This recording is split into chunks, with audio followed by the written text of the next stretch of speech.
This is the video taking you through the functionality of RX100 Sony cameras for Exercise Science 120.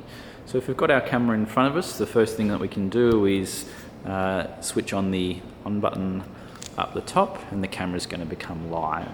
The second thing we need to put on is the high frame rate setting. So if you can see this dial on the right hand side, we need to switch that around to make sure it's on high frame rate. So this HFR setting, and you'll see high frame rate on the back. If you click the middle of the circle in the finder there, you'll see a few options there. So you're ranging from auto to aperture priority, shutter priority, and manual exposure. So we're going to leave the aperture on auto and go into shutter priority. And that's going to be important for our high frame rate videos. So if we get our participant to come into shot there, then we can start adjusting the shutter speed of the brightness or darkness. So if we scroll around on this bar, if I turn the shutter speed up, you can see that's making it darker. And if I turn the shutter speed down, that's making it bright. So we try and have a bit of a middle ground there, and we'll start collecting our video. Some settings before we start our capture though. We can go through the high frame rate settings in the menu. So if we click on that menu button, and then we've got a lot of different options here. If we just cycle through to the second page, there's this HFR or high frame rate settings. Now, first one is the quality of the recording. We won't need to really adjust that. Second one is the frame rate. So you can choose between 250, 500 or 1000 frames per second.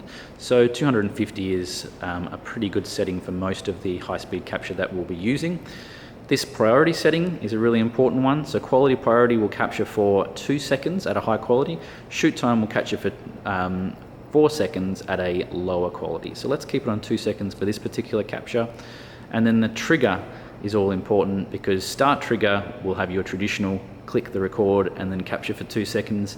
End trigger, you're capturing record and actually will record the previous 2 seconds of video there. So that's going to be handy for some of our high frame rate recording. So I'm going to switch that to end trigger and then go back to live mode.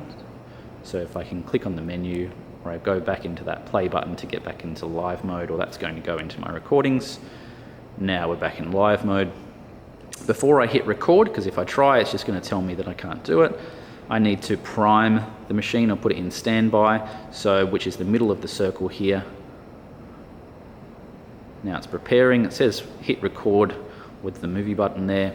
And so if we ask our participant to go ahead and do the action for us, and now I'll press the record button, and so it's the end trigger, so it's actually recording the previous couple of seconds worth of data. You can see it buffering here, or recording. This is going to take more time, the higher frame rates. That'll only take a few seconds in 250 frames. The play button down here to go into our recordings, so this is just what we've recorded. Middle of the circle button to press play, and it's the same button to pause and play. So I can pause it, play it further. I can check if my image is bright enough or if it's blurred or any of the other settings are inadequate. So that's basically the settings that you'll need for using one of these Sony cameras for this unit.